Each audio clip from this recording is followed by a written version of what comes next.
for having me here. And it's an honor to speak to this audience. I'm pressing the admit button, Shu, when I see it pop up. I hope that's okay for people coming in. I work in the outpatient chronic pain center at USC, and most of the patients I see, about over 90% of them, do have chronic pain.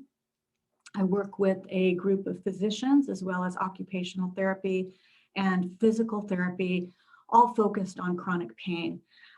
When I first came to USC, my division, the chronic pain division, we started the palliative care program at the Norris Cancer Center and Hospital at USC, where I met many people who were inpatients at the hospital. And that was an interesting time for me, and I definitely learned a lot from patients I saw there. And one of the interesting things that would happen is, patients who I would see there when I was rounding with the physicians would say, so you're only here at the cancer hospital on Fridays. What do you do the rest of the time? And I would say to the cancer patients, oh, I work with patients who have chronic pain. And the cancer patients would be aghast, saying, oh my gosh, I have cancer, but those poor people who have chronic pain, that's just terrible. And then Monday through Thursday, patients would complain to me that they couldn't see me on Fridays. And they'd say, where are you on Fridays? And I'd say, well, I'm over at the cancer center seeing inpatients. And they said, oh my gosh, these are patients with cancer. I mean, I have chronic pain, but cancer, that's terrible. And it was very interesting to me and kind of wonderful how much empathy and caring that these two groups of people had for each other and the understanding of what they were going through. And what happens though is outside of patients who really have an understanding of what's going on, oftentimes people are not met with such empathy and understanding. And instead, people with chronic pain, as well as surviving cancer, tend to have a lot of accusations directed at them. And this is just a short list. And this list of accusations, and you may come up with more of them in your own mind, this list is short. And these are ones that I've actually heard directly from physicians or family members of people with cancer and chronic pain, or are ones that patients have told me. And we spent a psychotherapy session talking about them. And so the first one, you can't have pain because the treatment or the surgery worked great. And this gets said to people a lot. And what I really hate about that the most is it's really kind of blaming the patient for what's happening to them. You should be used to your pain by now. Now, that's a very weird thing to say, and we're going to talk about that a little bit more, because it's the idea that the longer we have people in pain, the easier it should be for them, but that's not true. Why do you need those pain medications? It must mean you are a stone cold addict. And unfortunately, I heard that directly from an oncologist. We're going to talk about why people would need pain medications, and even more than one for chronic pain. Your pain is all in your head, and therefore it's not real. And this is something that people hear a lot from their physicians or family members or loved ones. And this is one that always kind of gets me, because at other times people will say, I have a great idea, or I have lots of knowledge, and it's all right up here. And so it's not a bad thing to have things in your head sometimes. But then we have insurance companies, not covering mental health or dental work. So things in your head is not a good thing. So what is this all about? And why do we even say your pain is all in your head? I want to give you some information about that too. And the last one is the J word. And this one is something that really hurts. When people say, if you would just, get up in the morning and make your bed, or just smile, or just eat more vitamin C, then you wouldn't have pain. And that tends to have the effect on people of really minimizing what they're going through and acting as if people haven't tried these things before. And anytime someone says something to you, even perhaps with good intent, but you just feel it hurting you, it's because they're using the J word.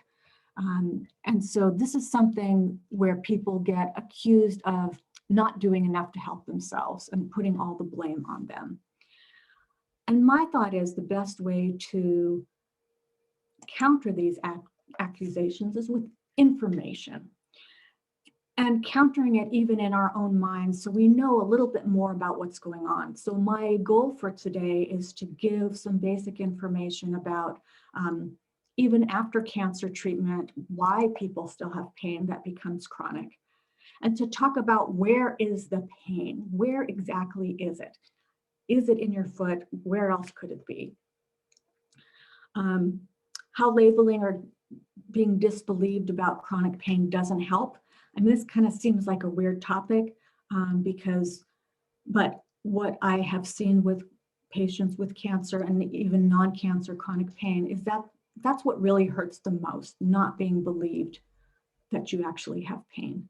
And I want to also talk a little bit about what are some things that can help, including some things you might already have in your toolbox and maybe how to enhance those.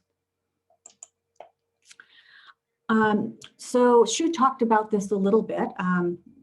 Basically, the statistics say 30 to 60% of cancer survivors live with pain. And certain types of cancer actually have more physical pain that's reported than other types of cancer. And the pain that people can get can be directly from the cancer itself, for instance, a tumor pushing against something.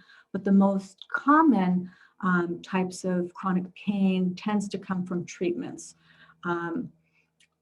which can cause neuropathies. And that might be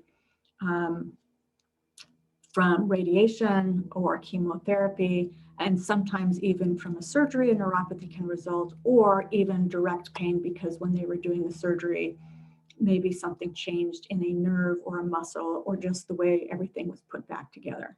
So this is kind of a no-duh kind of slide. We know that chronic pain does happen in the face of cancer. And when we talk about chronic pain, we're really talking about pain that's lasts 3 months or more. So this isn't acute pain that somebody might experience immediately after a surgery or procedure. This is pain that goes on and on. And what goes along with that is usually the physicians can't find anything on a CT scan or MRI or an X-ray or even a lab test that's juicy enough to really explain why the person has pain. In addition to that, it's not just pain that's the problem. Cancer survivors with chronic pain also report problems with sleep, problems with energy, and problems with mood, including depression and anxiety. And that's actually not surprising because, as you may know, the brain chemicals, the neurotransmitters for pain, for mood, and sleep are the same ones. And so if you have them being sucked up by the pain, you're not going to have as many of those neurotransmitters to help you with sleep or mood. And so if somebody with chronic pain is irritable or reactive or grouchy, there's a reason why that's actually happening. And unfortunately, not only does the pain cause these feelings of grouchiness or lack of sleep, but feeling upset, having anxiety or depression, and not sleeping well can actually make pain worse. So these things interact. And as we said, chronic pain is a frequent complication of cancer. And a lot of times, though, this is not where the research or the physicians really focus on. Kind of like nausea, you know, there's kind of the expectation because you've had such great treatment and a great outcome that you got to put up with a little nausea. So you got to put up with a little pain, but that's not a good answer. Nausea is a very terrible thing, affects quality of life significantly, and chronic pain should be given a heck of a lot more of attention. And strangely enough, treating chronic pain is considered a specialty. But for the most part, most patients who do have chronic pain, because chronic pain is underreported, nobody's really looking for it because it's outside their area, it's not treated. And most people with chronic pain are dissatisfied with the medical care they received because it doesn't feel like enough to have a certain kind of treatment, but still be left with a lot of pain. So let's talk about how pain happens. So in this picture, let's see if I can find the little pointer. I'm not finding it. Oops, let's go back. Okay, so we'll start with the left foot of this silhouette. So let's say that this person had a tumor growing in the big toe of their foot, pushing against everything and causing pain. What happens is, in order for pain to happen, that stimulus has to be changed to chemical and electrical signals, and that's what we call transduction. This signal then has to be transmitted. This is the transmission part where it goes, will go up, up where that, up that blue pathway. These are sensory fibers, and hit on that magenta part, that's the spine, and then go into the top part where it says brain, right? So it has to be, those signals have to be transmitted, and it has to go all the way up to your brain. We perceive pain in our brain. This is where it happens. Once the signal hits the brain, it travels back down the spine, through those nerves into the body. But the signal is not pure. There's something called modulation. And what that means is that signal can be flared up and expanded and intensified, or the signal can be quieted and modulated. This is how pain generally works. Except with chronic pain. Something different happens when pain goes on and actually becomes chronic. Hold on one sec. Okay, let's see if that's an emergency. So what happens with chronic pain is the opposite of what that accusation was, where you should get used to your pain. Actually, no. Our bodies are survival machines, and they actually get more efficient and more sensitive to pushing those pain signals along. Our bodies make more chemicals responsible for pain, and there's a list of a few of them there, and these chemicals will make pain. Our neurons, our cells that receive and send those electrical signals, our neurons in the spinal area can be triggered at lower levels. So something that maybe wasn't painful before is really painful now. And throughout the whole nervous system, we actually get more pain receptor sites to receive those chemical and electrical signal. They become more sensitive to smaller and smaller signals. And the inhibitory cells that would maybe blunt some of the pain signals, those get destroyed. So actually, we become more sensitive to pain over time. And what happens is something like this picture. So with chronic pain, your whole system turns on red alert. And that's not just for pain, it's just for all sensations in general, including seeing and smells and hearing. Your whole system is on. And I use this example because this is one that's kind of close to home. So in front of my house, a whole bunch of people park their cars, and everybody has a car alarm. And every night, somebody's car alarm goes off and wakes me up. And I look out the window, and invariably, what do I see? Nothing. Because most people, when their car alarm is set, it's to detect somebody smashing a window or smashing a door and stealing the car. But some people have car alarms that are so sensitive that when the neighborhood kitty comes to take a nap on the nice warm hood of the car, it sets the car alarm off. And this is what happens with chronic pain. The nervous system becomes so sensitive and reactive. It's reacting to everything. Even some sensations that shouldn't cause pain, that generally don't cause pain, will cause pain.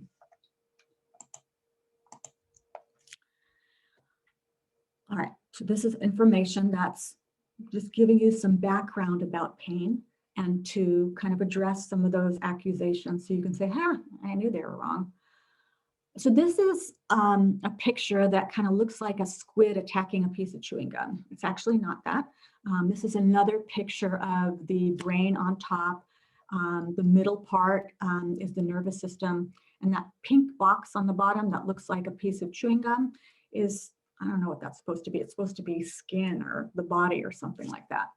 But the reason I show you this picture is to illustrate the fact that with chronic pain, so many systems are amplified and intensified that it is important that we try to impact pain at all the different areas along the pain pathway, right?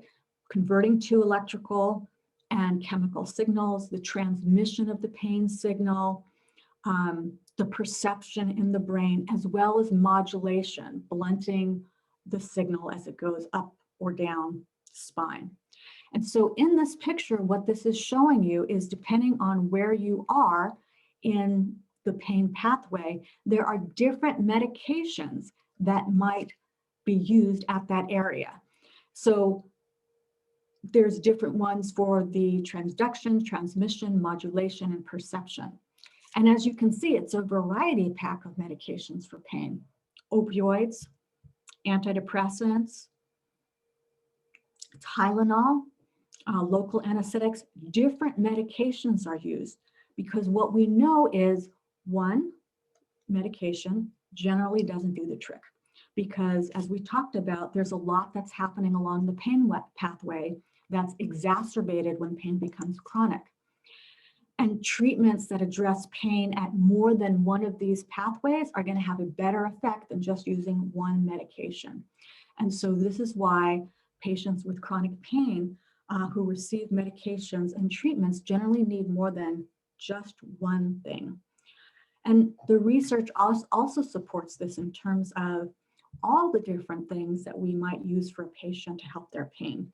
Medications, sometimes different procedures like blocks or trigger points, or even things like occupational therapy or physical therapy, trying to give people treatments to catch pain at all the different areas is the best way to target pain. It's just not a one thing that can have a solution. I'd also like to mention the brain, just because this comes up a lot. So the official definition of pain is the first one: an unpleasant sensory and emotional experience associated with actual or potential tissue damage or described in terms of such damage. And I think most people, when they think about pain, they kind of skip the parts of this definition that include emotional. And the problem with that is emotions and thinking directly affect how we perceive pain, how much sensory data we need to perceive it, and how fast we perceive it. You know, emotions is mental shorthand. It's quick and it gives us a lot of information about what's happening and what to do. And maybe that's because a lot of providers aren't trained in the emotional part, or they don't really think about that part, but the official definition includes not only that pain is sensory and emotional, but there doesn't actually have to be damage that the physician can see, actual tissue damage, in order for a person to have pain. You know, oftentimes the question I'll get from physicians or fellows is they'll say to me, okay, I have a patient and they have chronic pain and I don't know, medications aren't working. Can you tell me how much of their pain is psychological versus physical? And I always thought, that's an interesting question. You know, what could they be thinking? Well, let's look at that a little bit. So this is a picture that redoes a little bit what we talked about before. So up in the upper left-hand corner, you see the way of thinking about pain that was from the 16th century. Person burns their foot, they thought the pain signal travels up the leg and to the spine and poof, into the brain, you got pain. That's 16th century. 21st century thinking is different. Noxious stimuli, the foot, as you can see, going up the spine to the brain, back down where there's sensitization. And here's what happens in the brain, right? All kinds of things happen in there because we all use our brain, at least most of us do. So perception of pain, which happens in the brain, is going to be affected by prior pain experiences that a person might have had, as well as other prior experiences they had in life that were painful, because the areas in the brain that process pain from society, pain from your environment, and pain signals from inside, it's the same areas. So people who have experienced perhaps food insecurity, people who have experienced the stress or suffering from racial discrimination, or discrimination because they're an immigrant, or witnessing abuse or violence, or even witnessing a parent who is ill or sick. Those are prior experiences with pain and suffering that are going to affect their current pain experiences. How much we pay attention to pain and what we expect is going to happen with pain. You might expect it's going to be worse, or we fear it's going to be worse. That's something that happens in the brain. And mood, especially depression and anxiety, will also amplify pain. So we do have to think about what part the brain plays in that. It's a very powerful part.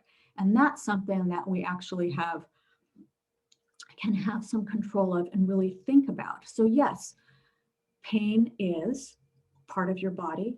We consider your brain in your head part of your body. Is all your pain in your head? No, because remember the rest of your nervous system, but there is part of your pain that does happen in your brain. But your brain can't always tell the difference between what is happening between the pain and the suffering. And this is how we look at that kind of thing. So I think one of the fun parts of being a researcher is you get to do all kinds of studies, and oftentimes with undergraduate or graduate students. So they did a study where researchers created pain in their subjects by poking them with a needle and also hooking up their brains to a device that whenever they poke their finger, the brain responded and they can see a little woo, woo, a little readout. So they knew what was happening in the brain. And so every time they poked them, it would do that. So that was kind of fun. But then what they did, instead of poking the person, the next poke, they brought the needle really, really close. And sure enough, whoop, right? The same pathway was lit up. So think about that. They didn't touch them with the needle, but the same part of the brain lit up because of attention, expectation, and past experiences. So for all those needle sticks you have where you might be anticipating that it's going to hurt, and maybe it hurts even before it gets there, that's kind of why that's happening, as well as, the many different procedures that people undergoing treatment for cancer have to have. So that's going to actually sensitize you for pain and be part of the system that can help things develop into chronic pain, because our body is a survival machine and a learning machine. And just interestingly enough, these same researchers, they found that after poking their subject's finger a few times, when the researchers poked their own finger, the brain still lit up the same way. So for people with kids, just, that's something to kind of think about and people who have had parents who have had chronic pain, that, when we see others in pain, we feel it, right? We actually feel it because the brain perceives something that's happening.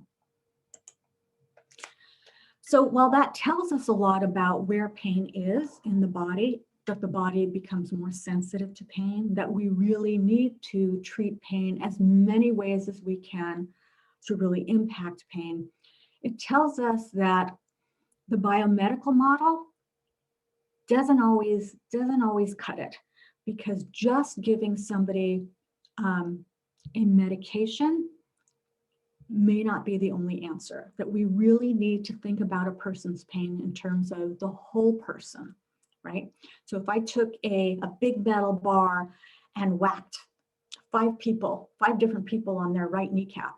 They would all have a different experience of the pain over time, how they talked about it, how they reported the pain level, how much pain they had later, how well they responded to medication or treatment, because those people have had different life experiences.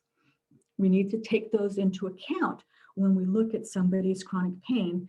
And we also can think about how we can use those life experiences, those strengths that people have, or address some of the barriers that people have because of social situations or political situations or life situations, in order to help people with pain. So pain is extremely complex, and it is so important to focus on many different areas and not think that snap out of it therapy is going to work. So a patient was telling me something interesting one day, and said to me, you know, doctor, I feel like a fire hydrant. And, you know, I'm a psychologist, so that's like, whoa, what does that mean? And the patient said, you know, with fire hydrants, they're just kind of these strong metal things that are just stuck in one place. But every day, a dog walks by and pees on it. And then the next dog walks by and pees on it and pees a little bit higher. And then the next dog walks by and does the same thing. And I said, and she said, well, that's how I feel when I see medical providers. You know, they're always giving me a diagnosis or another label, or they just say something about me and how I am, or what bad test results I have. You know, I feel like a fire hydrant, like I'm getting pissed on all the time. And I could really appreciate that, because I think as providers, we forget that that's what we're doing every time we give somebody a test result and outcome. And I think it gets even worse as we start to label people who have chronic pain, who really do get the short end of the stick on this. We will call people who are really suffering from pain, who are asking about medication, for instance, we'll call them drug seeking. If somebody is on medication, perhaps opioids, we'll write in the chart they're opioid dependent. Sometimes the doctors will write addicted to opioids. We'll see people or hear people say things about secondary gain. And secondary gain means they think the person is getting, I don't know, attention from family members, they're getting out of having to do chores or go to school, you know, they're getting really high off the medication, or they're getting lots of money from disability. That actually doesn't happen, just saying. But people will use that term secondary gain. Hypochondriac, we don't even use that term anymore, that they're pretending, or that people are seeking attention. And these labels that sometimes are said directly to people or are put in patients' charts really suck, because they activate all kinds of stigma and stereotypes from the provider end. If that's something that's communicated to a family member, that's going to affect family relationships and getting help that you need. People having second thoughts about, okay, is this pain really there or not? Because maybe it's just a label because of the bias. And when we put labels and our bias about people's chronic pain on them, we can put ourselves at risk at ignoring, symptoms. Oh, they can't really be having pain. The surgery was great. The person has having pain. Well, that has meaning maybe they're suffering, or maybe there's something else wrong, maybe a complication of the treatment, or maybe a return of cancer. People are then more likely, when they have put these labels on someone, to only notice things that confirm what they're thinking. It's like, they're a drug seeker. No, their hair's looking kind of ratty today. That's kind of what drug addicted people look like, right? Ignoring the fact that, the person can't raise their arm over their head because they had surgery and they took out lymph nodes, right? So they're noticing things that confirm their views, but not noticing something else that might be a sign that the person may need physical therapy. I don't know, it makes people feel badass to put labels on. Maybe that's what happens.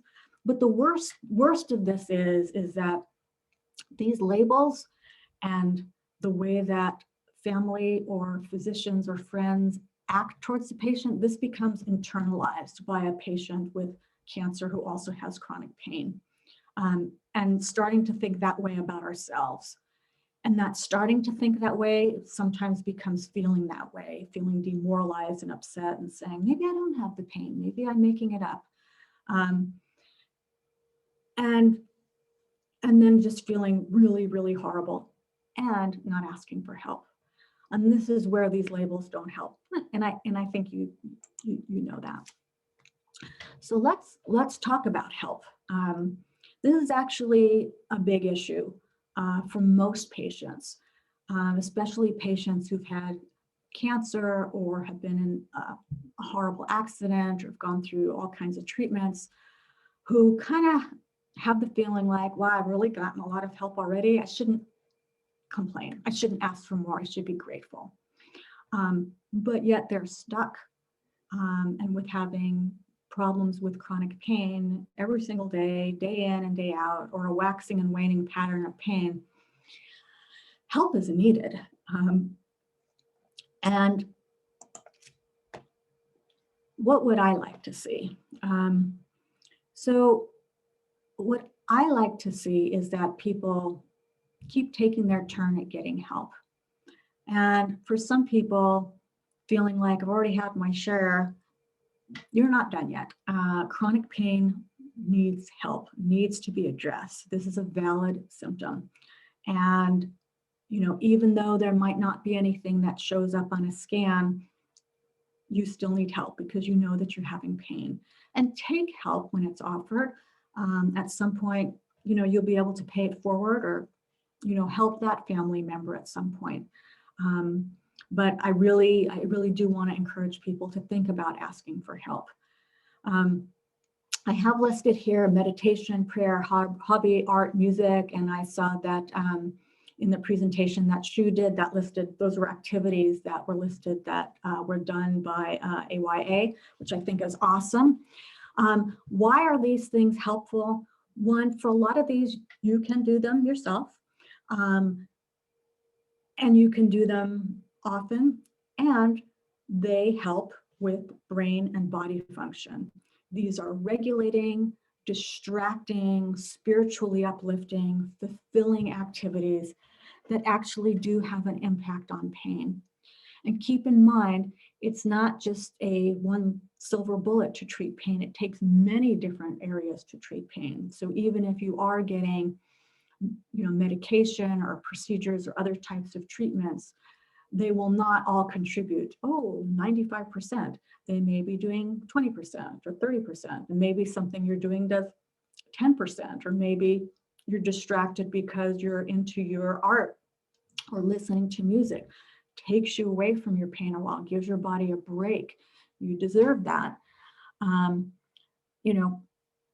know that when I've worked with some patients and their parents, the parents will say to me, they spend all their time, this was pre-COVID, for instance, they spend all their time in their room just listening to music.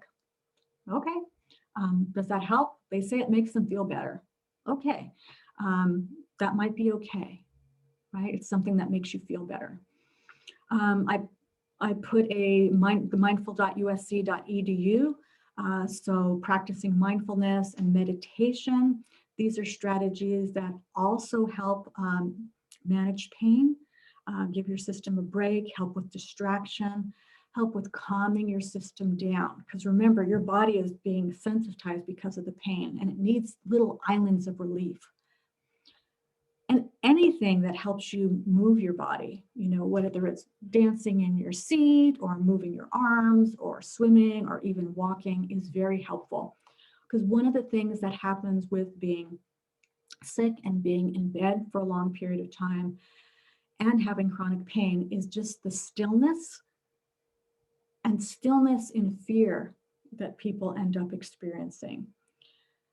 And getting that out of our bodies so we can get some more comfort back with them, what it takes is it actually takes some movement. So even small movements, just back and forth, something small, whatever helps you move your body. And if you can do any type of recreational activity or dance, that's awesome too. I want to mention diaphragmatic breathing, even though people are like, diaphragmatic breathing, I already breathe.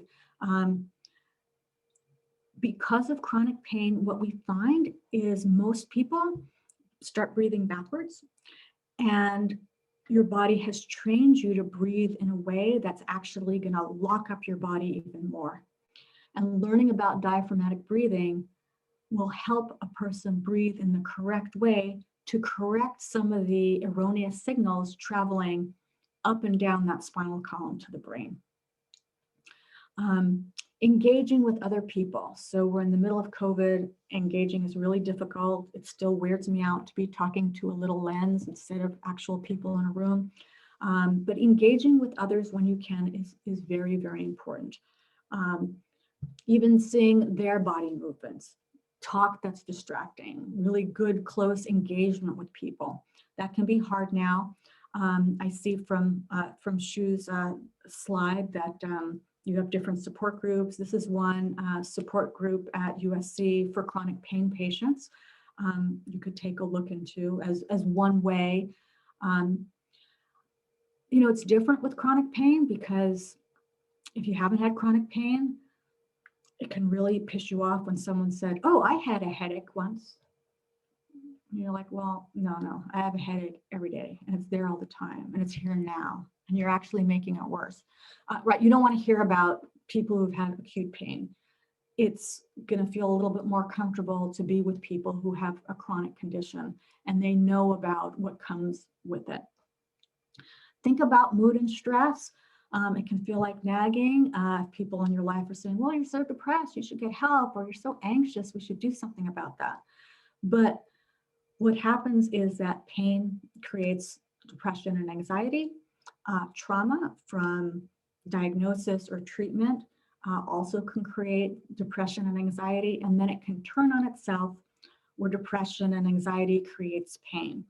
And so I fully support seeking help for that. That's actually a treatment for pain. We want to address every part of the pain and the suffering that we can.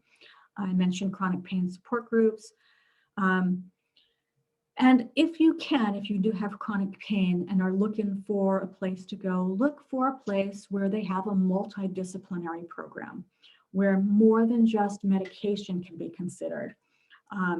Physical therapy, occupational therapy, those are different. Physical therapy helps with movement and deconditioning and lymphatic massage.